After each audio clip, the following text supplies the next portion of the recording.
Responsabilidad civil contractual.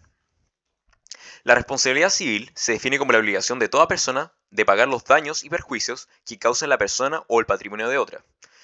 La responsabilidad contractual nace cuando el daño resulta de la violación de un vínculo jurídico preexistente entre las partes, o sea, por el incumplimiento de la obligación contraída. Por lo tanto, se deben reunir dos requisitos para estar frente a la responsabilidad contractual: la existencia de un contrato y el incumplimiento de una obligación derivada de ese contrato. Me gustaría hacer un pequeño resumen sobre los contratos. La definición legal de contratos, en nuestro artículo 1438, dice que contrato o convención es un acto por el cual una de las partes obliga para con otra a dar, hacer o no hacer alguna cosa. Cada parte puede ser una o muchas personas. Hay que decir que esta definición legal ha sido criticada por la doctrina por varias razones. Pero también hay un concepto doctrinal que define contrato como acto jurídico bilateral destinado a crear derechos y obligaciones. El objeto del contrato son las obligaciones y derechos que engendra. Ellas tienen como por objeto una prestación, que pueden consistir en dar, hacer o no hacer. En todo contrato se distinguen los elementos de la esencia, naturaleza y accidentales. Eso dice el artículo 1444. Hay que recordar que, como todo acto jurídico, como el contrato de un acto jurídico bilateral, tiene sus requisitos de existencia y de validez. Aquí nos remitimos a la teoría del acto jurídico. Hay varios artículos que son importantes en materia de contratos. Respecto a la fuerza obligatoria de los contratos, encontramos el artículo 1545, que dice: todo contrato legalmente celebrado es una ley para los contratantes y no puede ser invalidado sino por su consentimiento mutuo o por causas legales. También importante respecto a la ejecución de los contratos, el artículo 1546, que dice: los contratos deben ejecutarse de buena fe y por consiguiente obligan no solo a lo que ellos expresan, sino a todas las cosas que emanan precisamente de la naturaleza de la obligación, o que por la ley o la costumbre pertenecen a ella. Respecto al efecto de los contratos bilaterales, aquí encontramos varios artículos importantes.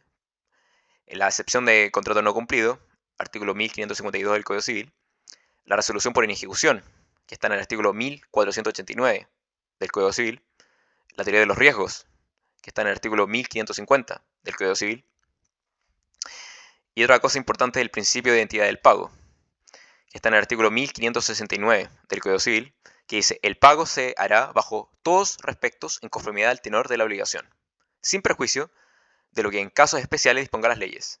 El acreedor no podrá ser obligado a recibir otra cosa que lo que se deba, ni aun en pretexto de ser de igual o mayor valor la ofrecida. Ahora vamos a hablar de la facultad resolutoria, que está consagrada en el artículo 1489 del Código Civil, que dice: en los contratos bilaterales va envuelta la condición resolutoria, de no cumplirse por uno de los contratantes lo pactado, pero en tal caso podrá el otro contratante pedir a su árbitro o la resolución o el cumplimiento del contrato, coma, con iniciación de prejuicios. Esto es bien importante. Por lo tanto, en todo contrato bilateral va envuelta la condición resolutoria como un elemento de la naturaleza del contrato. Y esta segunda parte también es muy importante. Entonces, si la otra parte no cumple, el otro contratante podrá pedir a su árbitro tanto la resolución o el cumplimiento forzado. Y coma, con iniciación de prejuicio. Es decir, puede pedir la resolución con la iniciación de prejuicios o puede pedir el cumplimiento forzado con la iniciación de prejuicios. ¿Qué podemos decir de la facultad resolutoria? La facultad resolutoria debe examinarse desde la perspectiva del interés del acreedor. La resolución permite al acreedor obtener la satisfacción de su interés, ya no del deudor incumplidor, sino del mercado de terceros. Si el acreedor contrata a un tercero a expensas del deudor incumplidor para cumplir la obligación fungible. Este derecho del acreedor es de ejercicio judicial, bastando la demanda de la resolución para entender que el acreedor ha decidido resolver, al punto que solo podrá rechazarse si el acreedor falla en acreditar tales condiciones. Por consiguiente, ejercitada que sea la facultad resolutoria, el pago posterior no tiene la virtud de enervar la acción resolutoria. Ese pago es ineficaz. El acreedor ya se inclinó por la destrucción del negocio.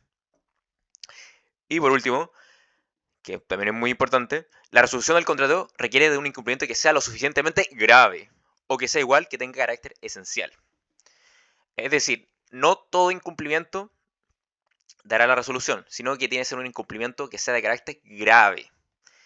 ¿Y cuando estamos frente a un incumplimiento de carácter grave? Bueno, hay que ver cómo ese incumplimiento impacta el interés del acreedor. Podemos decir que la infracción contractual que autoriza la resolución es el incumplimiento esencial, o sea, grave. Sea porque priva sustancialmente al acreedor de lo que tenía derecho a esperar en virtud del contrato, siempre y cuando ese resultado sea previsible para el deudor al tiempo de contratar. Ahora vamos a hablar de los elementos de la responsabilidad contractual. Primero, el incumplimiento del deudor. Segundo, la mora del deudor. Tercero, la imputabilidad del deudor, que puede ser a título dolo o culpa. Cuarto, el daño o perjuicio del acreedor.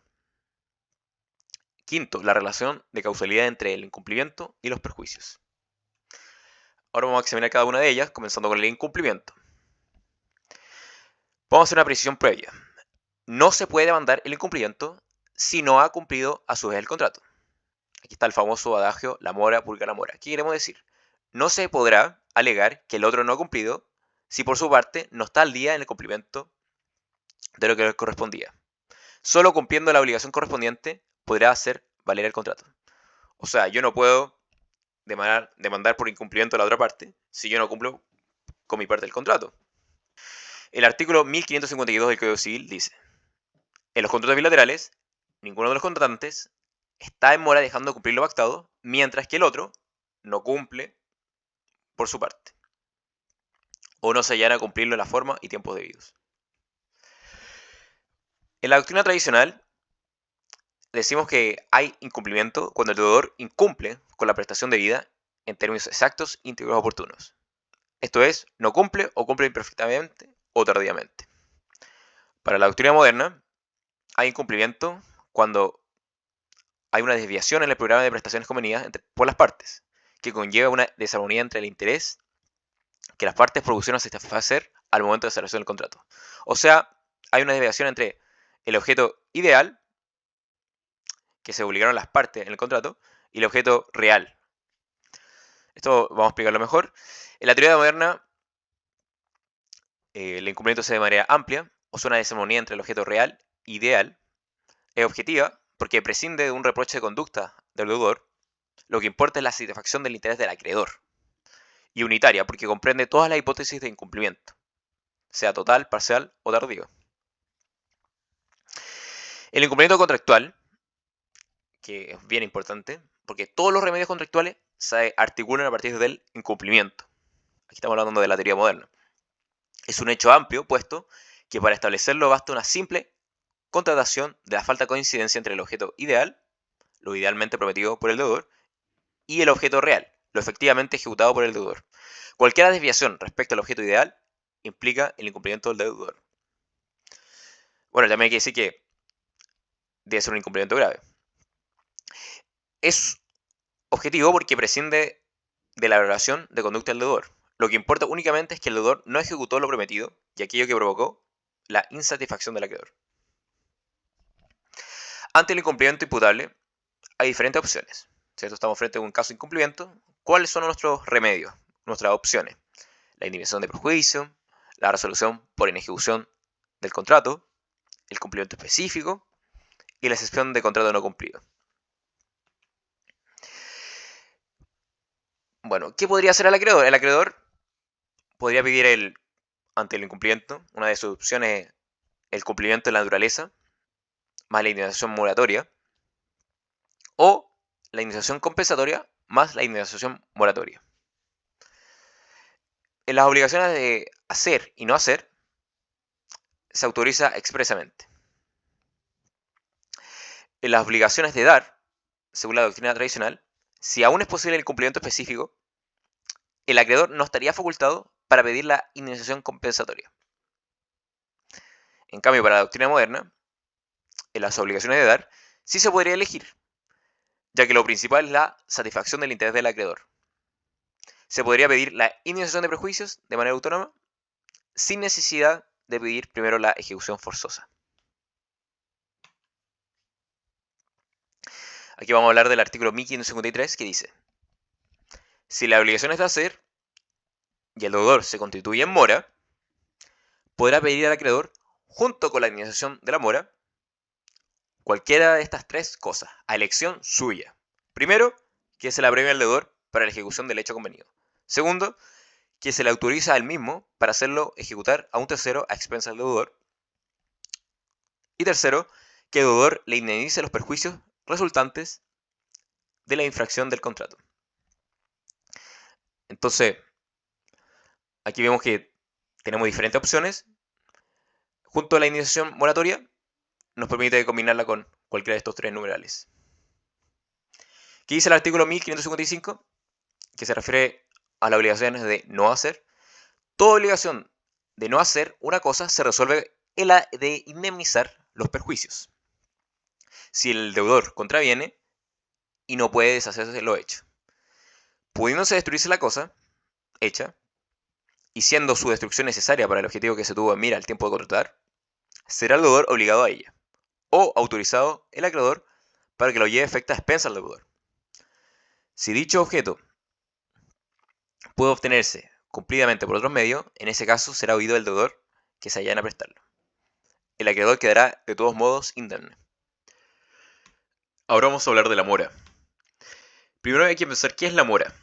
La mora es el retardo por causa imputable al deudor en el cumplimiento de una obligación que persiste después de haber sido requerido o interpelado por el acreedor para su cumplimiento. Por regla general, el deudor debe estar constituido en mora para que pueda requerirse la indemnización de perjuicios, salvo que se trate de una obligación de no hacer, en que se debe desde la contravención, sin necesidad de mora. ¿Cuáles son los requisitos de la mora? Primero, retardo en el cumplimiento. Segundo, que sea imputable al deudor. Tercero, la interpelación del acreedor. Y cuarto, que el acreedor no esté en mora. Aquí también podemos hacer referencia a la de adagio: la mora purga la mora. Interpelación del acreedor. Se trata de un requisito fundamental en cuanto permite distinguir lo que es el retardo de la mora. La doctrina define interpelación como el acto por el cual el acreedor hace saber al deudor que considera que hay retardo en el cumplimiento, que éste le está ocasionando perjuicios y que además le requiere para que pague. ¿Y cuándo entendemos que el deudor está en mora? Bueno, hay que ver el artículo 1551 del Código Civil, que dice: el primer caso, cuando no ha cumplido la obligación dentro del término estipulado, salvo que la ley en casos especiales exija que se le requiera al deudor para constituirle en mora. O sea, el primer caso no cumple dentro del plazo estipulado. Esta sería la interpelación contractual expresa. Y el segundo caso sería cuando la cosa no ha podido ser dada o ejecutada, sino dentro de cierto espacio de tiempo, y el deudor lo ha dejado pasar sin darla o ejecutarla. Aquí tenemos la interpelación contractual tácita. Por ejemplo, no se fija un plazo exactamente, pero se contrata a una pastelería para que elabore un pastel de matrimonio. Por lo tanto, a pesar de que no se haya hecho un plazo exacto, se entiende que tiene que entregarlo antes del matrimonio. Y por último, en los demás casos, cuando el deudor ha sido judicialmente reconvenido por el acreedor. Este sería la interpelación extracontractual. Efectos de la mora. Primero, impone al deudor la obligación de indemnizar los perjuicios. Como había visto en el artículo 1557, se debe la indemnización de perjuicios desde que el deudor se ha constituido en mora, o si la obligación es de no hacer, desde el momento de la contravención. Y el segundo efecto de la mora es que hace responsable al deudor en el caso fortuito, a menos que sea de aquellos casos en que de todas formas se hubiera destruido la cosa de haberse encontrado en el poder del acreedor. El riesgo de la especie o cuerpo cierto de que se debe es cargo del deudor, configurándose una excepción a la regla general. Hay que recordar que la regla general es que el riesgo del acreedor. Ahora vamos a hablar de la imputabilidad. Bueno, se le puede atribuir a dolo o culpa, conforme a nuestro sistema de atribución de responsabilidad subjetiva. Primero vamos a decir que es culpa. Culpa es la falta de diligencia o cuidado debido de una persona en el cumplimiento de una obligación preexistente. El artículo 44 del Código Civil habla sobre la culpa. La ley distingue tres especies de culpa o descuido: culpa grave, negligencia grave, culpa lata, en la que consiste en no manejar los negocios ajenos con aquel cuidado que aún las personas negligentes y de poca prudencia suelen emplear en sus negocios propios.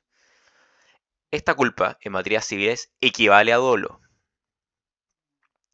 La culpa leve, descuido ligero, es la falta de aquella diligencia y cuidado que los hombres emplean ordinariamente en sus negocios propios. Culpa o descuido, sin otra calificación, significa culpa o descuido leve. Esta especie de culpa se opone a la diligencia o cuidado ordinario o mediano. El que debe administrar un negocio como un buen padre de familia es responsable de esta especie de culpa.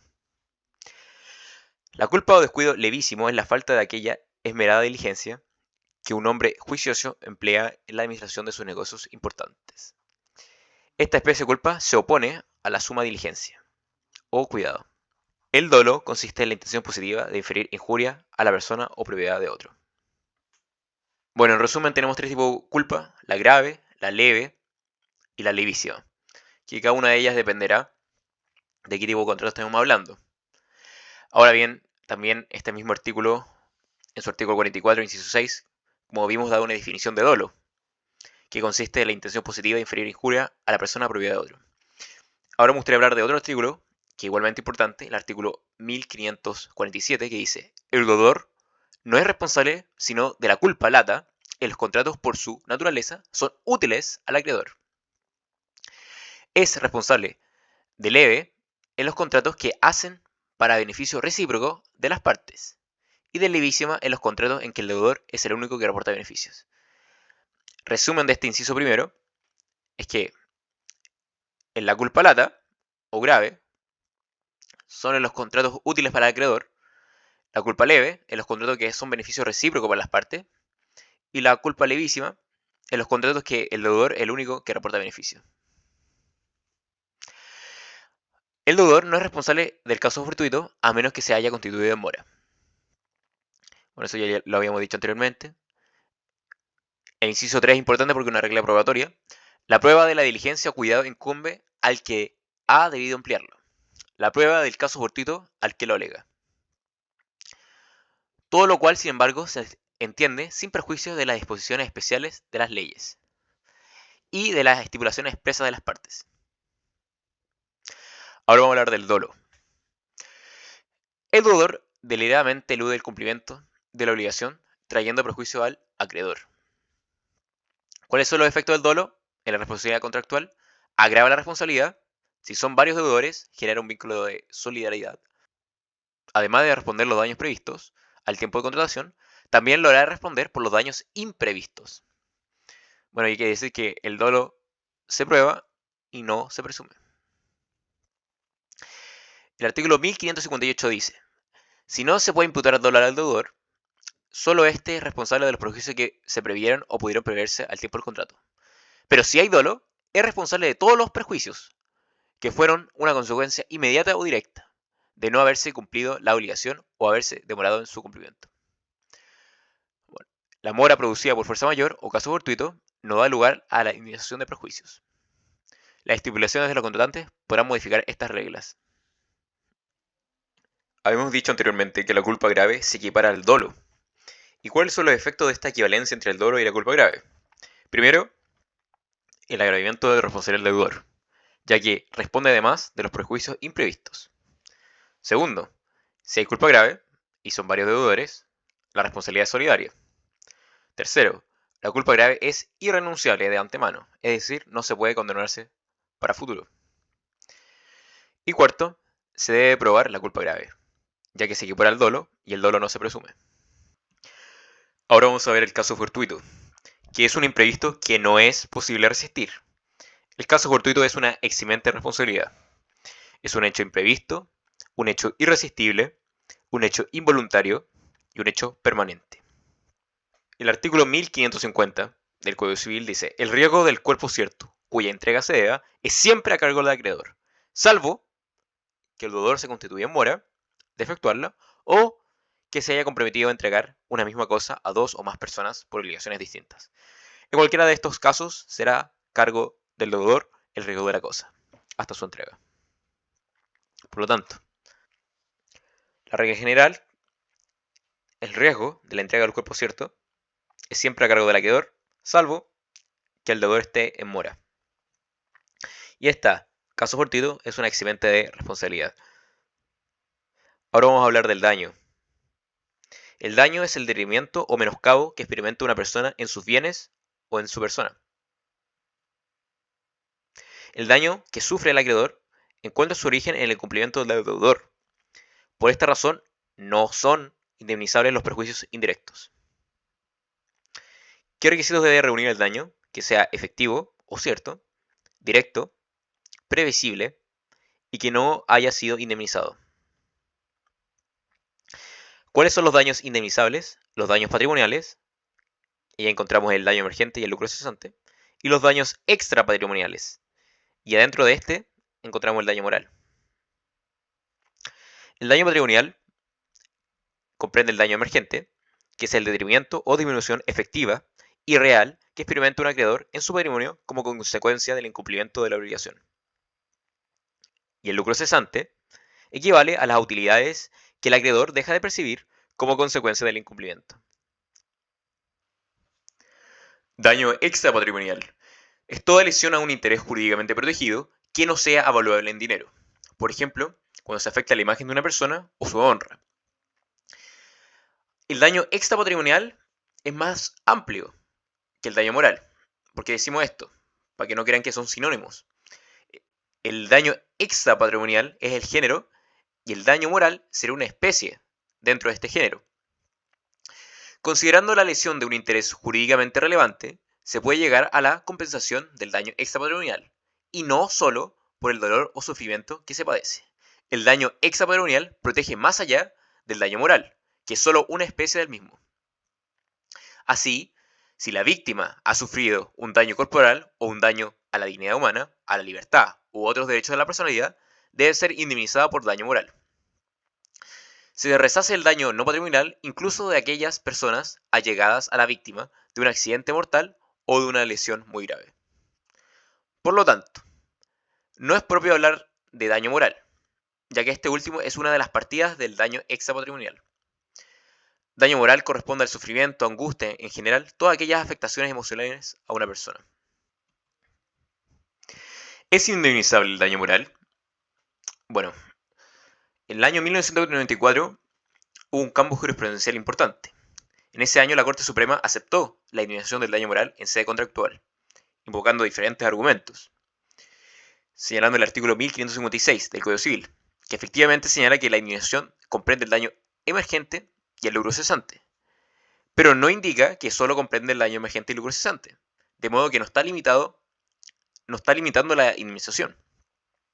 También otro argumento que se dio es que la interpretación del artículo 1556 debe hacerse conforme al artículo 19, numeral 1 y 4 de la Constitución, pues estas disposiciones garantizan a todas las personas el derecho a la integridad física y psíquica, a la honra, a la vida privada de las personas. Entonces sería una interpretación más acorde a nuestro texto constitucional. También la reparación de todo daño es un principio general del derecho. También se invocó que al limitar la indemnización del daño moral en sede contractual y admitirla en sede extracontractual, se estaría discriminando arbitrariamente, porque no existe ninguna razón para estimar que proceda indemnización del daño moral en un caso y en otro no. Y por último también se dijo que la procedencia de la indemnización de daño moral se explica y justifica por la regla de la previsibilidad del artículo 1558 del Código Civil. En efecto, el daño moral contractual, en sentido estricto, es aquel que, conforme al contrato, era razonablemente previsible para el deudor al tiempo de su celebración. Desde que el fin de la protección del contrato puede comprender intereses no patrimoniales. La expectativa razonable del acreedor de obtener la indemnización del daño moral fluye del fin de protección del contrato que se construye a partir de la regla contraída en dicho precepto. O sea, sería un daño que sería previsible el daño moral. Habiendo dicho esto último, me gustaría mostrar el artículo 1558 del Código Civil, norma que ya habíamos mencionado anteriormente. La importancia de esta norma es que esta norma la utilizan los jueces para justificar el daño moral, bajo la noción de un daño previsible, ya que el daño moral sería un daño previsible que las partes previeron al momento de contratar, por lo tanto sería indemnizable. Ahora vamos a hablar de la indemnización. La indemnización de perjuicios es la suma de dinero que el acreedor tiene derecho a exigir al deudor cuando éste no ha cumplido total o parcialmente con su obligación, o bien ha cumplido imperfectamente o ha retardado su cumplimiento, y equivale al beneficio que habría obtenido el acreedor si el deudor hubiere cumplido en la forma íntegra, exacta y oportuna. Hay que recordar el artículo 1556 del Código Civil que dice: la indemnización de perjuicios comprende el daño emergente y el logro cesante, pero no se limita solamente a eso. También está el artículo 1557 del Código Civil que dice: la indemnización de perjuicios se debe desde el deudor se ha constituido en mora, y si una obligación de no hacer desde el momento de la contravención. Bueno, también tenemos una indemnización compensatoria, que es aquella que procede frente al incumplimiento total o imperfecto, y la indemnización moratoria, que es aquella que procede frente al cumplimiento tardío. Ahora vamos a hablar de la función de la indemnización. La visión clásica ve la indemnización como una idea de reemplazo. La suma de dinero reemplaza la prestación incumplida. Pero la visión moderna ve la indemnización cumpliendo una doble función. Primero, de reparar los daños consustanciales al incumplimiento. Esto identificable con la idea de reemplazo. Pero además de esto, también la indemnización tiene la función de resarcir los daños que derivan del incumplimiento, que puede ir más allá del valor del contrato. O sea, pueden hacer nacer nuevas obligaciones que deben ser indemnizables producto del daño. Ahora vamos a hablar de los perjuicios directos y perjuicios indirectos. Los perjuicios directos son aquellos que hay una relación de causalidad, de causa-efecto entre el incumplimiento y el perjuicio. Estos son indemnizables. En cambio, los perjuicios indirectos son aquellos que no hay una relación de causalidad entre el incumplimiento y el perjuicio. Estos no son indemnizables, salvo que las partes hayan pactado una cláusula de agravación de responsabilidad. Otra clasificación es entre perjuicios previstos y perjuicios imprevistos. Es una subclasificación de los perjuicios directos. Los perjuicios previstos son aquellos que las partes previeron o pudieron prever al tiempo de contratar. Estos son indemnizables. En cambio, los perjuicios imprevistos son aquellos que las partes no pudieron ni previeron razonablemente prever al momento de contratar. Estos perjuicios solo se indemnizan si ha existido culpa grave o dolo. En principio, no se indemnizan al menos que haya culpa grave o dolo. Respecto al rol de la indemnización, en los daños patrimoniales, la indemnización tiene un rol reparatorio. En cambio, en los daños extrapatrimoniales, la indemnización tiene un rol compensatorio. No es un rol reparatorio porque no se puede reparar con dinero aquello que no es avaluable pecuniariamente. Espero que les haya gustado este video, suscríbanse, dejen un like, comenten, muchas gracias.